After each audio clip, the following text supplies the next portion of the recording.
বৈষম্য বিরোধী ছাত্র আন্দোলনে হওয়া হত্যাকাণ্ড তদন্তে আগামী সপ্তাহে ঢাকা আসছে জাতিসংঘের ফ্যাক্ট ফাইন্ডিং মিশন। পররাষ্ট্র উপদেষ্টার সঙ্গে সৌজন্য সাক্ষাতের পর একথা জানিয়েছেন জাতিসংঘের আবাসিক সমন্বয়ক গোয়েন লুইস। সকাল 10:30টার দিকে পররাষ্ট্র মন্ত্রণালয়ে আসেন গোয়েন লুইস। আধা ঘন্টারও বেশি সময় ধরে বৈঠক করেন পররাষ্ট্র উপদেষ্টা তৌহিদ হোসেনের সঙ্গে। পরে সাংবাদিকদের বলেন, স্বাধীনভাবেই কাজ করবে এই ফ্যাক্ট ফাইন্ডিং মিশন। এর অর্থায়নও করবে জাতিসংঘ। এখন কর্মপ্রক্রিয়া ও পরিধি ঠিক করতে কাজ করছে তারা। অন্তর্বর্তী সরকার প্রধানের সঙ্গে জাতিসংঘ মানবাধিকার বিষয়ক হাই কমিশনের ফোনালাপের উদ্ধৃতি দিয়ে গোয়েন লুইস বলেন, তদন্ত দলকে সহায়তা করবে অন্তর্বর্তীকালীন সরকার।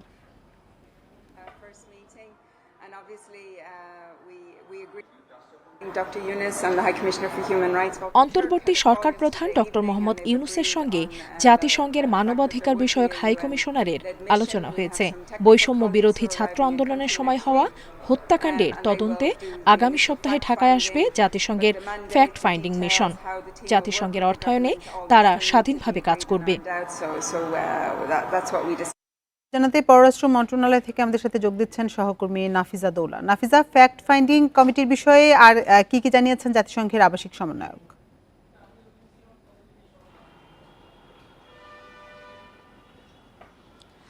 জাতিসংঘের আবাসিক সমন্বয় কিন্তু আজকে যে বৈঠক ছিল পররাষ্ট্র উপদেষ্টার সঙ্গে, সেখানে কিন্তু মূলত এই জাতিসংঘ থেকে যে ফ্যাক্ট ফাইন্ডিং মিশনটি আসবে সেটির বিষয় নিয়েই মূলত আলোচনার প্রাধান্য পেয়েছে। এবং তিনি আমাদেরকে জানিয়েছেন যে ফ্যাক্ট ফাইন্ডিং মিশনের প্রথম ধাপে কারিগরি টিম আসে। আমরা দেখেছি, যদি একটু পিছনের দিকে তাকাই, রোহিঙ্গার উপর যে মানবাধিকার নির্যাতন হয়েছে, তাদের হত্যা হয়েছে, তাদের উপর তাদের জাতিগতভাবে নিধন করার যে চেষ্টা হয়েছে মিয়ানমারে, সেটির যে তদন্ত করতে এসেছিল, সেখানেও কিন্তু জাতিসংঘের প্রতিনিধি দল প্রথমে বাংলাদেশে এসেছিল, কারণ বাংলাদেশে রোহিঙ্গারা আশ্রয় নিচ্ছিল। ঘটনাস্থল মিয়ানমারে হলেও আশ্রয়কারীদের কাছ থেকে তারা বিভিন্ন ধরনের তথ্য সংগ্রহের জন্য তারা বাংলাদেশে এসেছিল। মূলত সেই ধারণা থেকে তাকে জিজ্ঞেস করা হয়েছে এই ফ্যাক্ট ফাইন্ডিং মিশনটি কেমন হবে, বা কারিগরি টিম যারা আসছে তাদের আসলে প্রোফাইলটা কেমন হবে। জাতিসংঘের আবাসিক সমন্বয়ক আমাদের জানিয়েছেন, এই মুহূর্তে কারিগরি টিমের পুরো বিষয়টি নিয়ে কাজ চলছে। কারা আসবেন আগামী সপ্তাহে সেটি বোঝা যাবে, সেটি এখনই তারা ডিসক্লোজ করতে চাইছে না। আর যে বিষয়টি আছে, আমরা তাকে জিজ্ঞেস করেছিলাম যে এই ফ্যাক্ট ফাইন্ডিং মিশন বা কারিগরি টিম কি আগের যে সরকার আছে তাদের যে তদন্ত কমিশনের কাজ ছিল সেখান থেকে কিছু সংগ্রহ করবে কিনা, বা তাদের যে তদন্তগুলো ছিল সেটি তারা আমলে নেবে কিনা। সেই প্রশ্নের পরিপ্রেক্ষিতে গোয়েন লু আমাদের জানিয়েছেন যে কোনো ধরনের যে ফ্যাক্ট ফাইন্ডিং মিশনটি আছে সেটি সম্পূর্ণভাবে স্বাধীনভাবে তাদের যেই তদন্ত আছে সেটি তারা নিজেদের মতন করে শুরু করবে। সাবেক বা বিগত সময় যে তদন্ত হয়েছে, আলোচনা হয়েছে, সেটি তারা আমলে নেবে না বলে আমাদের স্পষ্ট করেই জানিয়েছে। এবং তাদের জাতিসংঘের পক্ষ থেকে কিছুক্ষণ আগে একটি প্রেস রিলিজ এসেছে, সেখানে কিন্তু বলছে যে বাংলাদেশের কোনো ঘটনায় এই প্রথম জাতিসংঘের পক্ষ থেকে ফ্যাক্ট ফাইন্ডিং মিশন পাঠানো হচ্ছে। এবং আমরা দেখেছি প্রধান উপদেষ্টা ডক্টর মোহাম্মদ ইউনূসের সঙ্গেও কিন্তু গতকালকে মানবাধিকার বিষয়ক তিনি কিন্তু ফোন আলাপে এই বিষয়টি কথা জানিয়েছেন, প্রধান উপদেষ্টাকে স্বাগত জানানোর পাশাপাশি। এবং আমরা দেখেছি 15 জুলাইয়ের পরে যে ঘটনা চলছিল, ছাত্র জনতার যে আন্দোলন চলছিল, সেখানে কিন্তু প্রথম থেকেই জাতিসংঘের পক্ষ থেকে বলা হচ্ছিল যে এটি একটি সুষ্ঠু নিরপেক্ষ তদন্ত করা উচিত এবং যারা দোষী তাদের জবাবদিহিতার আওতায় আনা উচিত। মূলত সেই কথার ধারাবাহিকতায় এই ফ্যাক্ট ফাইন্ডিং মিশন জাতিসংঘ থেকে পাঠানো হচ্ছে। ঢাকায় আগামী সপ্তাহে কারিগরি টিম চলে আসবে। পররাষ্ট্র মন্ত্রণালয় থেকে জানাচ্ছিলেন সহকর্মী নাফিজা দৌলা। সাবেক প্রধানমন্ত্রী শেখ হাসিনা সহ 10 জনের বিরুদ্ধে গণহত্যা ও মানবতা বিরোধী অপরাধের তদন্ত প্রক্রিয়া শুরু করেছে আন্তর্জাতিক অপরাধ ট্রাইব্যুনাল। তদন্ত কর্মকর্তা হিসেবে নিয়োগ দেওয়া হয়েছে আতাউর রহমানকে। এ তথ্য নিশ্চিত করেছেন আবেদনকারী আইনজীবী গাজী MS তামিম। তিনি জানান, প্রাথমিক তথ্যের জন্য সে সময়ের দৈনিক পত্রিকা সংগ্রহ করা হয়েছে। তদন্ত শেষে প্রতিবেদন দাখিলের পর ট্রাইব্যুনালের চিফ প্রসিকিউটর তা চার্জ হিসেবে দাখিল করবেন। এছাড়াও তদন্ত সংস্থা চাইলে আসামিদের বিরুদ্ধে গ্রেপ্তারি পরোয়ানা জারি করতে পারবে। এর আগে বুধবার সকালে এই অভিযোগ দায়ের করা হয়। আবেদনে বলা হয়, বৈষম্য বিরোধী আন্দোলনকারীদের দমনে 15 জুলাই থেকে 5 আগস্ট পর্যন্ত নির্বিচারে গুলি চালানো হয়। এটি গণহত্যা ও মানবতা বিরোধী অপরাধের শামিল হওয়ার আন্তর্জাতিক অপরাধ ট্রাইব্যুনাল আইন অনুযায়ী এর বিচার হতে হবে। শেখ হাসিনা ছাড়াও এতে আসামি করা হয় 4 মন্ত্রী ও পুলিশের শীর্ষ কয়েকজন কর্মকর্তাকে। তদন্তকারী কর্মকর্তা নিয়োগ করার পরে ওনারা অলরেডি তদন্ত কাজ শুরু করেছেন। আমি ওনাদের সাথে কথা বলেছি। তদন্ত কার্যক্রম শুরুর প্রাথমিক কাজ হিসেবে ওনারা ঘটনাকালীন সময়ের যত পত্রিকা আছে সেগুলো সংগ্রহ করেছেন এবং পত্রিকাগুলো পর্যালোচনা করছেন বলে আমাদেরকে জানিয়েছেন। মোহাম্মদপুরে হেলিকপ্টার থেকে গুলিতে শিশু জোবায়েদ নিহতের অভিযোগে সাবেক প্রধানমন্ত্রী শেখ হাসিনা সহ 14 জনের বিরুদ্ধে মামলা নিতে আদেশ দিয়েছে আদালত। নিহত শিশুর মামা আব্দুল্লাহ আবু সাইদ ভূঁইয়া মামলাটির আবেদন করেন। দুপুরে ঢাকার মেট্রোপলিটন ম্যাজিস্ট্রেট রাজেশ চৌধুরী মোহাম্মদপুর থানাকে মামলা নিতে নির্দেশ দেন। মামলায় শেখ হাসিনা ছাড়াও আসামি হচ্ছেন ওবায়দুল কাদের, আসাদুজ্জামান খান, আনিসুল হক সহ 5 মন্ত্রী, পুলিশ, র্যাবের ঊর্ধ্বতন কর্মকর্তারা। এদিকে ছাত্র আন্দোলনের সময় শেরেবাংলা থানায় অটোরিকশা চালক শাহাবুদ্দিন নিহতের ঘটনায় শেখ হাসিনা সহ 11 জনের বিরুদ্ধে মামলা নিতে আদেশ দিয়েছে আদালত। ঢাকার মেট্রোপলিটন ম্যাজিস্ট্রেট ফারাহ দিবা ছন্দা শেরেবাংলা থানাকে মামলা নিতে নির্দেশ দেন। এর আগে সকালে মামলাটির আবেদন করেন নিহত শাহাবুদ্দিনের বাবা আবুল কালাম।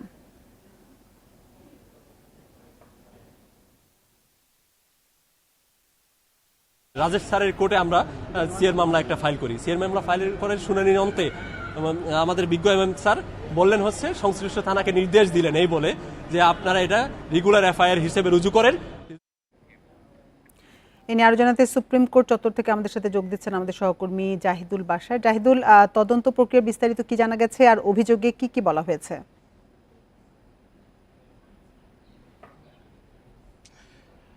দেখুন, 2010 সালের 25 মার্চ আওয়ামী লীগ সরকার যেই আন্তর্জাতিক অপরাধ ট্রাইব্যুনাল গঠন করেছিল, প্রসিকিউশনের পুরো কার্যক্রম শেষ করেছিল, তদন্ত সংস্থা গঠন করেছিল, সেই ট্রাইব্যুনালেই কিন্তু আওয়ামী লীগ সরকারের সাবেক প্রধানমন্ত্রী, তার সরকারের কয়েকজন মন্ত্রী, পুলিশের শীর্ষস্থানীয় কর্মকর্তাদের মানবতা বিরোধী এবং গণহত্যার অভিযোগে মামলা দায়েরের জন্য অভিযোগ দায়ের করা হয়েছে। অর্থাৎ তাদেরই গঠন করা ট্রাইব্যুনালে এখন তাদেরই বিচারের প্রক্রিয়া চলছে, তদন্ত শুরু হয়েছে।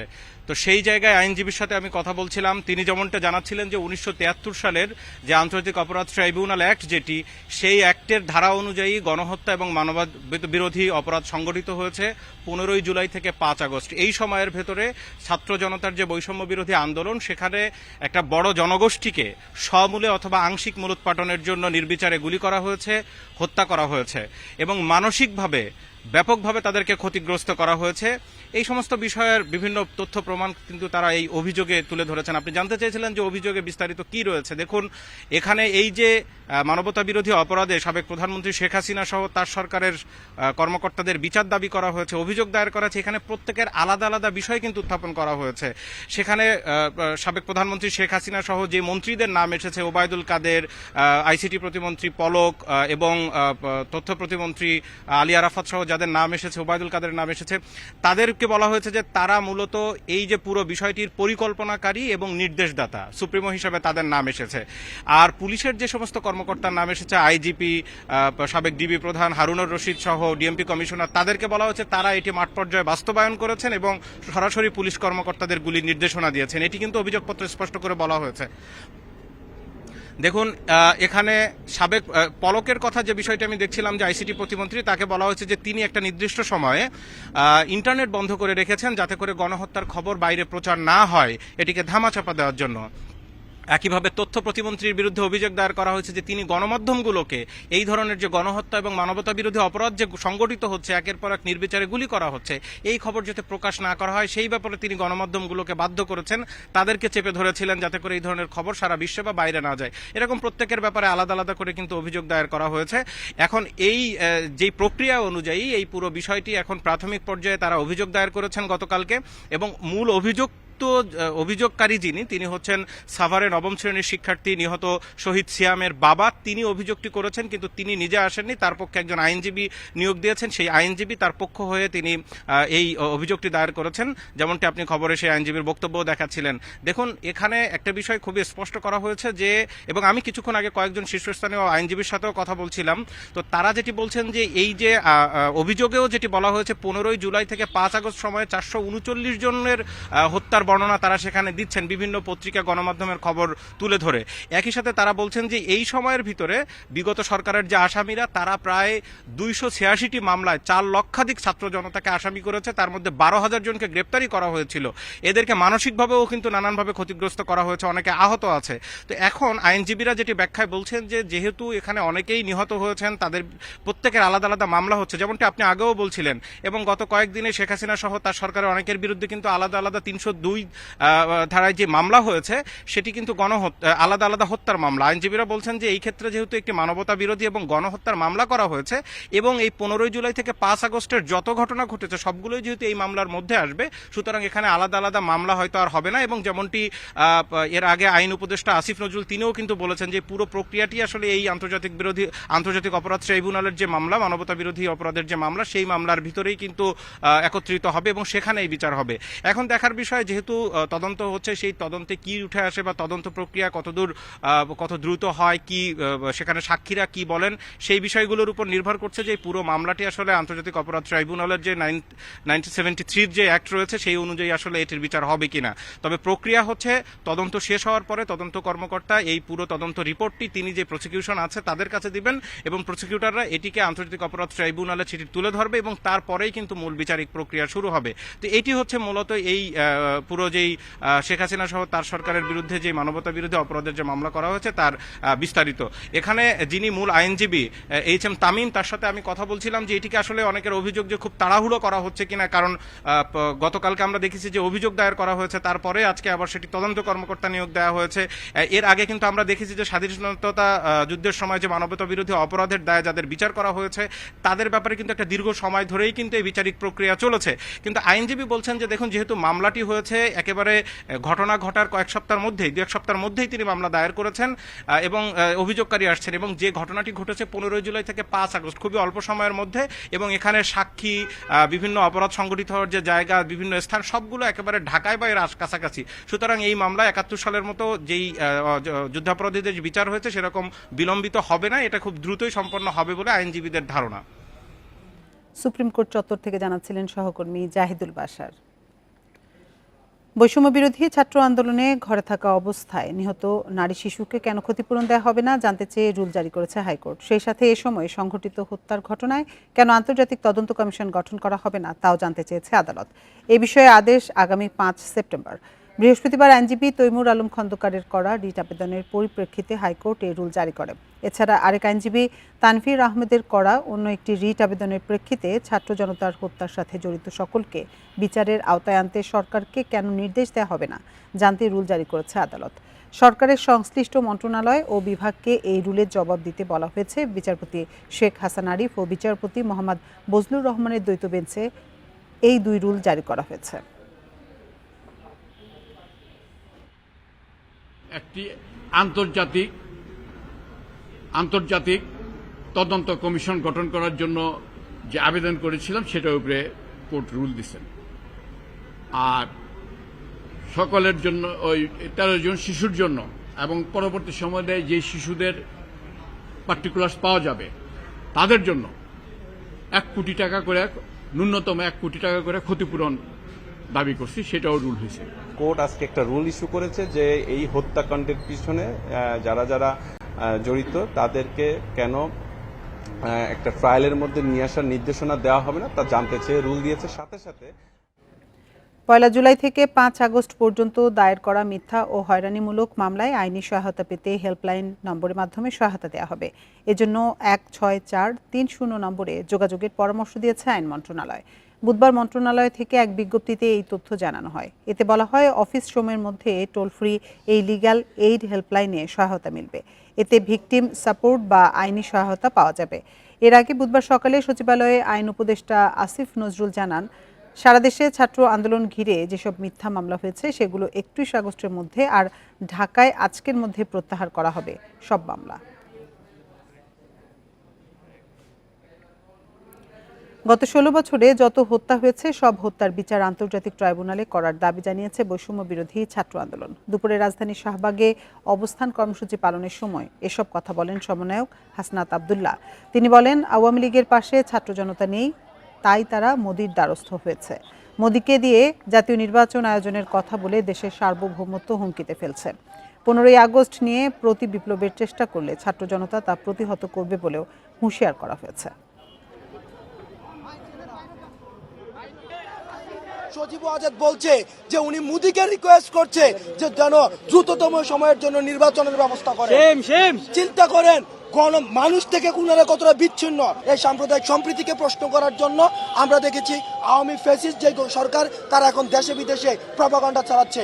তারা দেশে এবং দেশের বাইরে থেকে বিভিন্ন অপকর্ম করছে, বিভিন্ন জনের সাথে তাদের যে বিভিন্ন অপচেষ্টা করে ফায়দা লুটার চেষ্টাটি করছে, সেটি প্রতিরোধ করার জন্য ছাত্র জনতাকে আবার রাস্তায় নেমে আসতে হয়েছে। রাজধানী পল্টন থানার হত্যা মামলায় গ্রেপ্তার সাবেক ডেপুটি স্পিকার শামসুল হক টুকু ও সাবেক তথ্য প্রযুক্তি প্রতিমন্ত্রী জুনায়েদ আহমেদ পলককে আদালতে তোলা হচ্ছে আজ। একই সঙ্গে আদালতে নেওয়া হতে পারে ঢাকা বিশ্ববিদ্যালয় ছাত্রলীগের সাধারণ সম্পাদক তানভীর হাসান সৈকতকেও। গতরাতে গোপন খবরের ভিত্তিতে নিকুঞ্জ আবাসিক এলাকার একটি বাসা থেকে তাদের গ্রেপ্তারের কথা জানায় পুলিশ। 19 জুলাই পল্টনে গুলিতে নিহত হন রিকশাচালক কামাল উদ্দিন। তার স্ত্রী ফাতেমা খাতুনের মামলায় তাদের গ্রেপ্তার দেখানো হয়েছে। তাদের 10 দিনের রিমান্ড আবেদন করা হবে বলেও জানানো হয়েছে।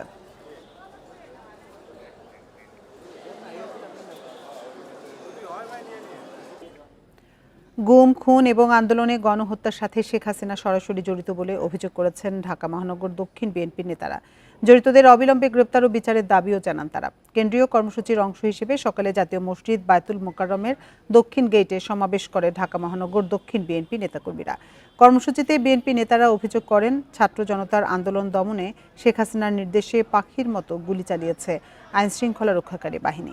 গণহত্যায় জড়িতদের মানবতা বিরোধী অপরাধ করেছে বলেও দাবি তাদের। জানান, দেশের মানুষের চাওয়া গণতান্ত্রিক উপায়ে শান্তিপূর্ণ ভোটে ক্ষমতার পালাবদল, আর সে লক্ষ্যেই কাজ করছে বিএনপি।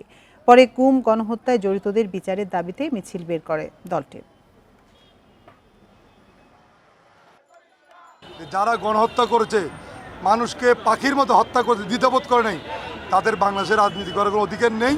যে নতুন বাংলাদেশের উদ্ভব হয়েছে, সেই বাংলাদেশের স্বপ্ন হচ্ছে মানুষ সুশাসন ফিরে পাবে, গণতন্ত্র ফিরে পাবে, ভোটাধিকার ফিরে পাবে। বিএনপির অসংখ্য নেতাকর্মীকে যারা গুম করেছে, দীর্ঘদিন হত্যা করেছে, তাদের শেখ হাসিনা সহ তাদের দোষত্বের অবিলম্বে বিচার করতে হবে। বাংলাদেশের পরিস্থিতি দ্রুত স্বাভাবিক হবে এবং হিন্দুরা নিরাপদে অবস্থান করবে বলে আশা প্রকাশ করেছেন ভারতের প্রধানমন্ত্রী নরেন্দ্র মোদী। বৃহস্পতিবার লালকেল্লায় ভারতের ৭৮তম স্বাধীনতা দিবস উপলক্ষে দেয়া ভাষণে উদ্বেগের পাশাপাশি এমন আশাবাদ তুলে ধরেন তিনি। বলেন, বাংলাদেশ শান্তির পথে চলবে, ভারত সবসময়ই তা চেয়ে এসেছে। বাংলাদেশের উন্নয়ন ও বিকাশে ভারত সবসময় শুভাকাঙ্ক্ষীর ভূমিকা পালন করবে বলেও মন্তব্য করেন মোদী। গণ অভ্যুত্থানের মুখে গেল 5ই আগস্ট পদত্যাগের পর থেকে ভারতেই অবস্থান করছেন বাংলাদেশের সাবেক প্রধানমন্ত্রী শেখ হাসিনা। বাংলাদেশে যা কিছু হয়েছে তাতে প্রতিবেশী দেশ হিসেবে চিন্তিত হওয়া খুবই স্বাভাবিক। বাংলাদেশ শান্তির পথে চলবে, ভারত সবসময় তা চেয়ে এসেছে। আমাদের আশা, সেখানকার পরিস্থিতি খুব দ্রুতই স্বাভাবিক হবে। বিশেষ করে সংখ্যালঘুদের সুরক্ষার দিকটি নিশ্চিত করা হবে, এমনটাই আশা করছি। বাংলাদেশের উন্নয়ন ও বিকাশে ভারত সবসময়ই শুভাকাঙ্ক্ষীর ভূমিকা পালন করবে।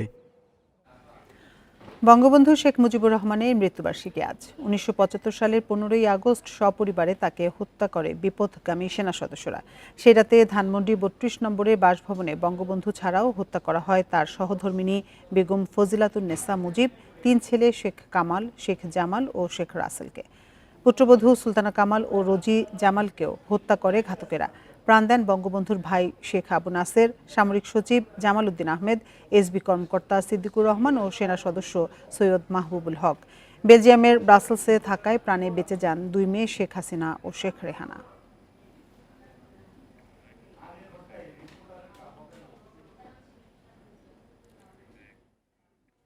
অবশেষে ঢাকা ওয়াসার ব্যবস্থাপনা পরিচালকের পদ ছাড়লেন তাকসিম খান। শারীরিক অসুস্থতার কারণ দেখিয়ে বুধবার স্থানীয় সরকার বিভাগে পদত্যাগপত্র পাঠিয়েছেন তিনি। আর এই তথ্য নিশ্চিত করেছে ওয়াসার জনসংযোগ বিভাগ। এর আগে সরকারের পদত্যাগের পর তাকসিমের পদত্যাগ চেয়ে বিক্ষোভ করেন ঢাকা ওয়াসার কর্মকর্তা কর্মচারীরা। 2009 সালে ওয়াসার এমডি হিসেবে প্রথম নিয়োগ পান তাকসিম খান। এরপর কয়েক দফায় বাড়ে তার দায়িত্বের মেয়াদ। গত 15 বছরে একচ্ছত্র ক্ষমতার অধিকারী ছিলেন তিনি। দুর্নীতি, অনিয়ম সহ নানা অভিযোগের পরও তাকে এ পদে দীর্ঘ সময় রাখা নিয়ে ওঠে প্রশ্ন। তাকসিমের বিরুদ্ধে দুদকের তদন্ত চলমান ও মামলার সুপারিশ রয়েছে।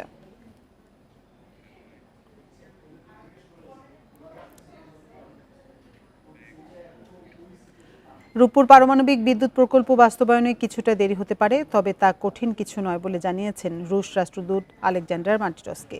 সকালে পররাষ্ট্র উপদেষ্টার সঙ্গে সৌজন্য সাক্ষাতের পর এসব কথা জানান তিনি। রাশিয়ার আর্থিক ও কারিগরি সহায়তায় নির্মাণাধীন এই প্রকল্পটিতে VBER প্রযুক্তির তৃতীয় প্রজন্মের পরমাণু চুল্লি ব্যবহৃত হচ্ছে, যার প্রত্যেকটির উৎপাদন সক্ষমতা 1200 মেগাওয়াট করে। চলতি বছর প্রথম ইউনিট এবং 2025 সালে দ্বিতীয় ইউনিটের কাজ শেষ হওয়ার কথা রয়েছে। পরে পররাষ্ট্র উপদেষ্টার সঙ্গে সাক্ষাৎ করেন জাপানের রাষ্ট্রদূত। তিনি বলেন, কে ক্ষমতায় থাকলেন তা বড় বিষয় নয়, জাপান বাংলাদেশের উন্নয়ন সহযোগী হিসেবেই থাকবে।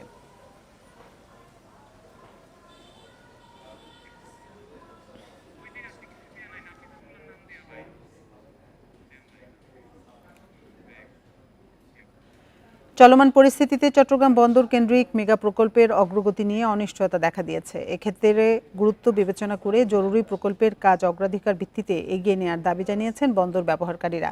এছাড়া এসব প্রকল্পে দুর্নীতির শঙ্কা থাকলে তা বন্ধে কঠোর পদক্ষেপ নিতে নতুন সরকারকে উদ্যোগ নেওয়ার আহ্বান বিশেষজ্ঞদের। চট্টগ্রাম বন্দরে বে টার্মিনাল, লালদিয়া চর টার্মিনাল ও মাতারবাড়ি গভীর সমুদ্র বন্দর, এই তিনটি মেগা প্রকল্পের কাজ প্রায় 1 দশক ধরে চলমান। 2014 সালে নেওয়া বে টার্মিনাল প্রকল্পের মহাপরিকল্পনা তৈরি হয় এ বছরের শুরুতে। 21,000 কোটি টাকার এই প্রকল্পে বিনিয়োগের কাজ শুরু করেছে সিঙ্গাপুর PSA এবং সংযুক্ত আরব আমিরাতের DP ওয়ার্ল্ড। মাতারবাড়িতে প্রায় 18,000 কোটি টাকার গভীর সমুদ্র বন্দরে চ্যানেল নির্মাণ কাজ শেষ হবে 2026 সালের ডিসেম্বরে। এতে 12,892 কোটি টাকা ঋণ দিয়েছে জাপান। এছাড়া 3,000 কোটি টাকার লালদিয়া চর টার্মিনাল নিয়েও এগিয়েছে ডেনমার্কের মার্কস শিপিং। এসব নিয়ে এখন চলছে নানা আলোচনা।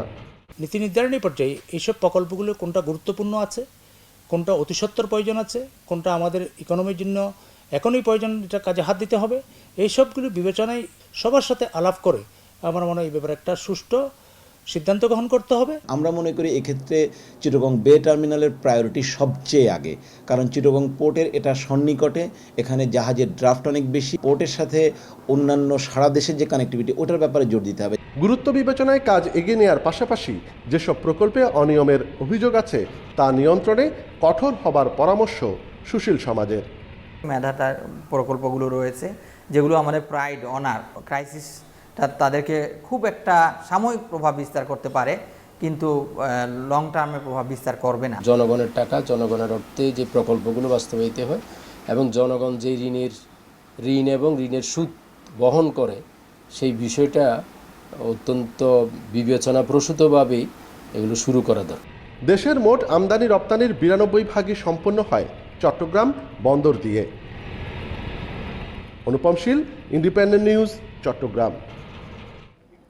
ভারতের ৭৮তম স্বাধীনতা দিবস উপলক্ষে হিলি স্থলবন্দর দিয়ে আমদানি রপ্তানি কার্যক্রম বন্ধ রয়েছে। তবে হিলি ইমিগ্রেশন চেকপোস্ট দিয়ে ভারত ও বাংলাদেশের মধ্যে পাসপোর্টধারী যাত্রীদের যাওয়া আসা স্বাভাবিক রয়েছে। বন্দর কর্তৃপক্ষ জানায়, দেশের অভ্যন্তরে পানামা ওয়্যারহাউসে সকল কার্যক্রম চালু রয়েছে। আজ ও আগামীকাল এই দুদিন বন্দর দিয়ে আমদানি রপ্তানি কার্যক্রম বন্ধ থাকবে। আগামী শনিবার থেকে বন্দরে কার্যক্রম পুনরায় চালু করা হবে।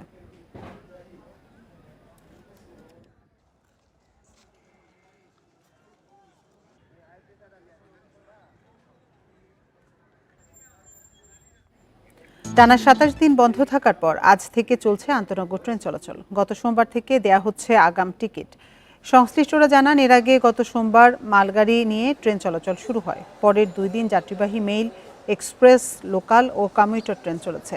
দেশের অস্থিতিশীল পরিস্থিতিতে গত 18 জুলাই থেকে নানা রুটে ট্রেন চলাচল বন্ধ করে দেওয়া হয়। 13 দিন বন্ধ থাকার পর 1 আগস্ট স্বল্প দূরত্বে ট্রেন চলাচল শুরু হয়। 2 দিন চলার পর 3 আগস্ট আবারও তা বন্ধ হয়ে যায়।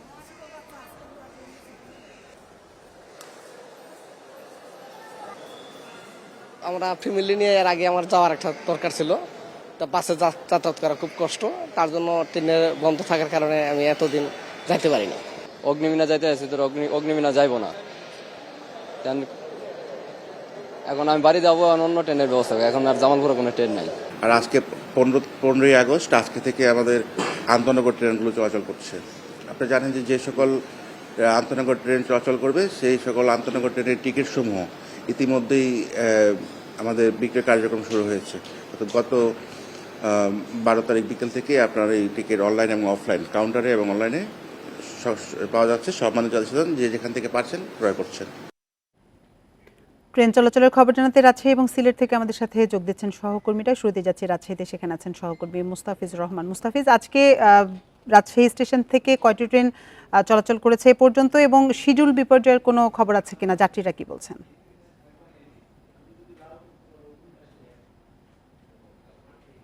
দেখুন, গত 13 তারিখ থেকে রাজশাহীতে যে লোকাল এবং কমিউটার যে ট্রেনগুলো ছিল সেগুলো স্বল্প পরিসরে শুরু করেছিল এবং আজকে থেকে আন্তনগর ট্রেনটি চালু হয়েছে এবং এখন পর্যন্ত রাজশাহী স্টেশন থেকে সকাল থেকে এই পর্যন্ত প্রায় 5টি ট্রেন কিন্তু বিভিন্ন গন্তব্যের উদ্দেশ্যে ছেড়ে গেছে এবং কোথাও কোনো প্রকার বিশৃঙ্খলা হয়েছে বা ডিলে হয়েছে এ ধরনের কোনো তথ্য কিন্তু এখন পর্যন্ত আসেনি এবং রেলওয়ে কর্তৃপক্ষ কিন্তু বলছে তারা যথারীতি নির্দিষ্ট সময়ে কিন্তু ট্রেনগুলো ছাড়তে সক্ষম হয়েছে এবং এখন পর্যন্ত তাদের হাতে কোথাও ট্রেনের যে শিডিউল বিপর্যয়ের মতো খবর কিন্তু তারা এখন পর্যন্ত আমাদেরকে জানাতে পারেনি। অর্থাৎ তারা বলছেন যে এখানে যাত্রীদের যে ধরনের উপস্থিতি বা সাড়া পাচ্ছেন এবং ট্রেনের নিরাপত্তার বিষয়টিও তারা মাথায় রেখে কিন্তু তাদের যে এই যাত্রা সেটি কিন্তু চলছে এবং আজকে রাজশাহী থেকে 2টি আন্তনগর ট্রেন ছেড়ে যাবে, অর্থাৎ ঢাকার উদ্দেশ্যে ছেড়ে যাবে। একটি বিকেল 4টায় পদ্মা এবং রাত 11টা 20 সেটি যাবে ধূমকেতু এক্সপ্রেস এবং ঢাকা থেকে ছেড়ে আসবে দুপুর 1:30টায় বনলতা এক্সপ্রেস,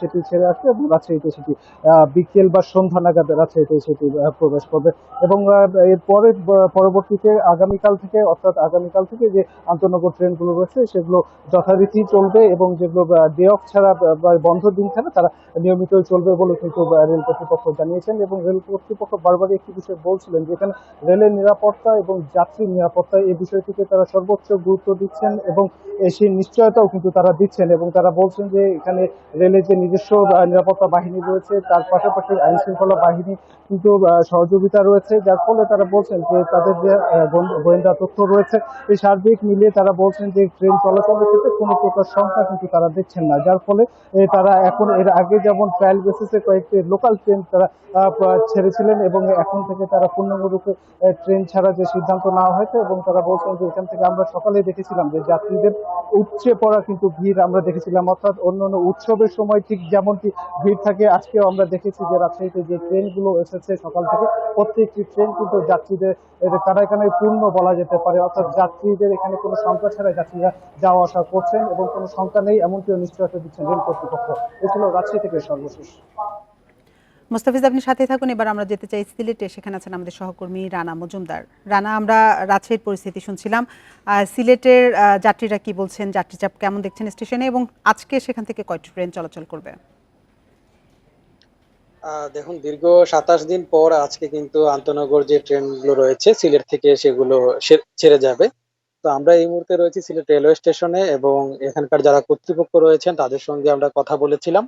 তারা যে বিষয়টি জানিয়েছেন যে আজকে কেবলমাত্র একটি ট্রেন সেটি চট্টগ্রামের উদ্দেশ্যে ছেড়ে যাবে রাত 10টার দিকে এবং এই যে ট্রেনের টিকিট কেনার জন্য কিন্তু আমরা কিছুক্ষণ আগেও দেখতে পেরেছি যে কাউন্টার গুলোতে যাত্রীদের উপস্থিতি ছিল, পাশাপাশি অনেকেই কিন্তু তারা অনলাইনেও টিকিট কেটেছেন এবং এর সাপেক্ষে আমরা কথা বলেছিলাম যারা সংশ্লিষ্ট কর্তৃপক্ষ রয়েছেন তারা জানিয়েছেন যে মোটামুটি যে ট্রেনটি রাত 10টার দিকে ছেড়ে যাবে সেই ট্রেনের মোটামুটি সব কয়টি টিকিটই কিন্তু ইতিমধ্যে বিক্রি হয়ে গেছে বলে তারা আমাদেরকে জানিয়েছেন।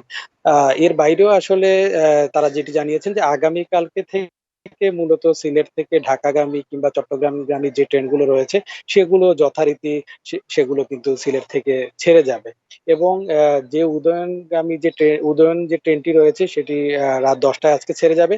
সেটিতে মূলত চিটাগাং এর যারা যাত্রী রয়েছেন, পাশাপাশি কুমিল্লা, ফেনী, লাকসাম, ব্রাহ্মণবাড়িয়া এইসব এলাকার কিন্তু যাত্রীরা মূলত এই ট্রেন দিয়ে যাতায়াত করতে পারবেন বলে তারা জানিয়েছেন। পাশাপাশি আমরা কথা বলেছিলাম যে নিরাপত্তার ব্যাপার নিয়ে এবং আমরা এখানে এসে দেখতেও পেরেছি যে এখানে কিন্তু সিলেটের যে রেলওয়ে পুলিশ রয়েছে তারা কিন্তু এখানে দায়িত্ব পালন করছে, পাশাপাশি এখানকার আনসার যারা সদস্য রয়েছেন তারাও কিন্তু এখানে দায়িত্ব পালন করছে। পাশাপাশি আরেকটি বিষয় হলো যে দীর্ঘদিন এখানে রেল যোগাযোগ বন্ধ থাকার কারণে কিন্তু এই যে রেলওয়ে সংশ্লিষ্ট যারা ক্ষুদ্র ব্যবসায়ী রয়েছেন তারা কিন্তু একটি বিরাট ক্ষতির সম্মুখীন হয়েছেন। এবার যখন রেলওয়ের যে স্বাভাবিক যোগাযোগ সেটি চালু হলো তখন তারাও খুব যাচ্ছেন যাতে করে স্বাভাবিক। রাজশাহী এবং সিলেট থেকে জানাচ্ছিলেন আমাদের সহকর্মীরা। বাংলাদেশের উন্নয়নে অন্তর্বর্তীকালীন সরকারকে সব ধরনের সহায়তা দেবে এশীয় উন্নয়ন ব্যাংক এডিবি। বুধবার এক প্রেস বিজ্ঞপ্তিতে এ তথ্য জানানো হয়। সংস্থাটি জানিয়েছে, বাংলাদেশের দীর্ঘস্থায়ী উন্নয়নের জন্য এডিবি সম্পূর্ণরূপে প্রতিশ্রুতিবদ্ধ। দেশের জনগণের আকাঙ্ক্ষার সঙ্গে টেকসই উন্নয়নকে এডিবি সমর্থন করে, তাই অন্তর্বর্তী সরকারের সঙ্গে সব সহযোগিতা অব্যাহত থাকবে। চলমান প্রকল্পের ধারাবাহিকতা নিশ্চিত করতে এবং আরও অন্তর্ভুক্তিমূলক টেকসই উন্নয়ন করা হবে। বাংলাদেশের জনগণের জন্য টেকসই ভবিষ্যৎ নিশ্চিত করতে সহায়তা অব্যাহত রাখবে এডিবি।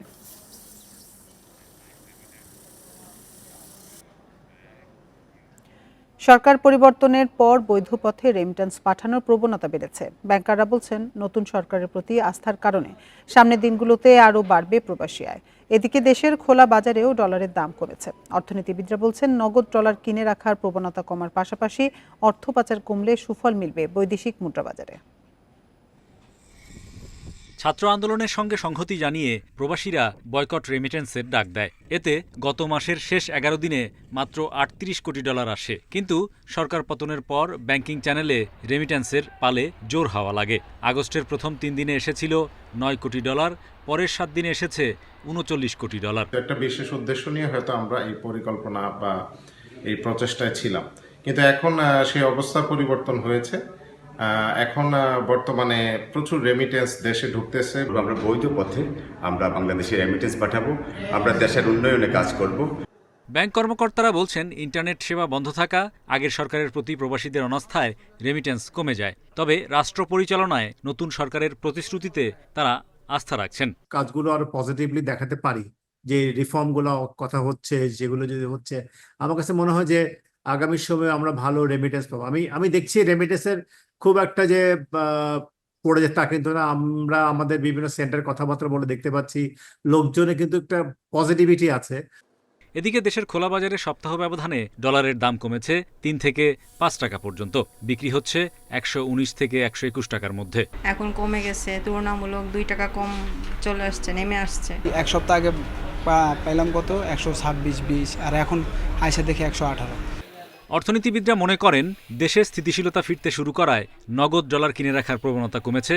সেই সঙ্গে অর্থ পাচার রোধ করা গেলে মুদ্রা বাজারে স্বস্তি বাড়বে। বিদেশি কোম্পানিগুলো যদি বিনিয়োগের ক্ষেত্রে অনিশ্চয়তার জায়গা থেকে সরে আসে এবং বৈদেশিক ঋণ এটি যদি করতে থাকে, তাহলে অস্থির আস্থা ফিরে আসলে মানুষ আর বাড়িতে ডলার রাখবে না অথবা ডলার পাচার করবে না, যেটা এখন একটা বড় সমস্যা। গত জুলাই মাসে ব্যাংকিং চ্যানেলে প্রবাসীরা দেশে পাঠান 191 কোটি ডলার, যা গত অর্থবছরের একই সময়ের তুলনায় 6 কোটি ডলার কম। Hari Saha, independent news, Dhaka. গত কয়েকদিনের তুলনায় ডিম ও মুরগির মাংসের দাম কিছুটা কমেছে, তবে সরবরাহ কমের অজুহাতে বাড়তি কাঁচামরিচ সহ বেশিরভাগ সবজির দাম। এদিকে শিক্ষার্থীদের নজরদারির ইতিবাচক প্রভাবকে স্বাগত জানিয়ে ক্রেতাদের দাবি, নিয়মিত তদারকি নিশ্চিত করতে হবে প্রশাসনকে। খুলনায় 3 দিনের ব্যবধানে গরুর মাংসের দাম কেজিতে 100 টাকা কমে বিক্রি হচ্ছে 650 টাকায়। 30 টাকা পর্যন্ত কমেছে ব্রয়লার সহ সব ধরনের মুরগির দাম। বগুড়াতে গরুর মাংস 50 টাকা কমে বিক্রি হচ্ছে 700 টাকায়। বাজার করছি, একটা মুরগি পাকিস্তানি লেয়ার কিনতে গেলে 360-380 টাকা কেজি ধরে। বর্তমানে আজকে যা আমি কিনলাম দেখি 300 টাকা করে নিল। হ্যাঁ, ক্রয় ক্ষমতার মধ্যে আস্তে আস্তে আরও কমবে আমি আশা করি। এইভাবে সবসময় যদি একটু তদারকি করেন, আমি আশাবাদী যে সামনের দিকের দিনগুলিতে সব জিনিসই একটা সহনীয় পর্যায়ে আসবে বলে আমার দৃঢ় বিশ্বাস। লক্ষ্মীপুরে ব্রয়লার মুরগির দাম 10 টাকা কমে বিক্রি হচ্ছে 160 টাকায়, সোনালী মুরগি 300 টাকা। তবে বাড়তি দামে বিক্রি হচ্ছে গরুর মাংস। কুষ্টিয়াতে গত কয়েকদিনের তুলনায় ডিম ও ব্রয়লার মুরগির দাম কমেছে। লেয়ার মুরগি হচ্ছে 360 টাকা, দেশি মুরগি কম আছে, আগের চেয়ে তুলনায় কম আছে 500 টাকা কেজি, আর আপনার কক কমছে অনেকটা। চট্টগ্রামে ডিমের দাম 5 টাকা কমে ডজন বিক্রি হচ্ছে 140 টাকায়। ময়মনসিংহে ব্রয়লার মুরগি বিক্রি হচ্ছে 160 টাকা কেজিতে, ডিমের হালি 50 টাকা। সিন্ডিকেট ভাঙিয়ে দিচ্ছে কাঁচামালের, এবং মনে করেন যারা সিন্ডিকেট করে ব্যবসা করতে না, সিন্ডিকেটের কোনো ব্যবসা নাই। মুরগি বিক্রি করতেছি 520-30 টাকা। গত সপ্তাহে আমরা দেশি মুরগি বিক্রি করছিলাম আপনার 570-80 টাকা এরকম ছিল, যা নিম্নমুখী। এই সপ্তাহ আপনার কমছে, এই সপ্তাহ আপনার 40 থেকে 45 টাকা চলে কমছে, কাস্টমার নাই, বেচা কিনা অনেক। দিনাজপুর ও জয়পুরহাটে ডিম ও মাংসের দাম স্থিতিশীল, তবে সরবরাহ কমের অজুহাতে কিছুটা বেড়েছে মাছের দাম। Reshmi Nandi, independent news. Euro champion স্পেনের তারকা ফুটবলার লামিনে ইয়ামালের বাবা মুনির নাসরাউই ছুরিকাহত, জানিয়েছে দেশটির সংবাদ মাধ্যম। কথা কাটাকাটির পর তাকে ছুরি দিয়ে আহত করে কয়েকজন ব্যক্তি। বার্সেলোনা শহর থেকে কিছুটা দূরে কাতালোনিয়ার মাতারো অঞ্চলে ঘটেছে এই ঘটনা। এখানেই বাস করে ইয়ামালের পরিবার। প্রতিবেদনে জানানো হয়, পোষা কুকুর নিয়ে হাঁটছিলেন ইয়ামালের বাবা মুনির নাসরাউই। সেখানেই কিছু মানুষের সঙ্গে কথা কাটাকাটি হয়। এরপর তারা ফিরে এসে আক্রমণ করে লামিনে ইয়ামালের বাবাকে। একাধিকবার ছুরি মেরে আহত করা হয়। তার অবস্থা গুরুতর থাকলেও এখন শঙ্কামুক্ত বলে জানিয়েছে চিকিৎসকরা।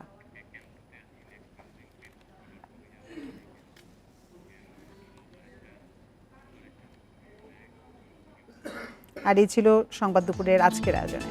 ইন্ডিপেন্ডেন্ট টেলিভিশনে সব খবরে বিস্তারিত জানতে চোখ রাখুন ফেসবুক, ইউটিউব এবং এক্সে। এতক্ষণ সাথে থাকার জন্য ধন্যবাদ সবাইকে।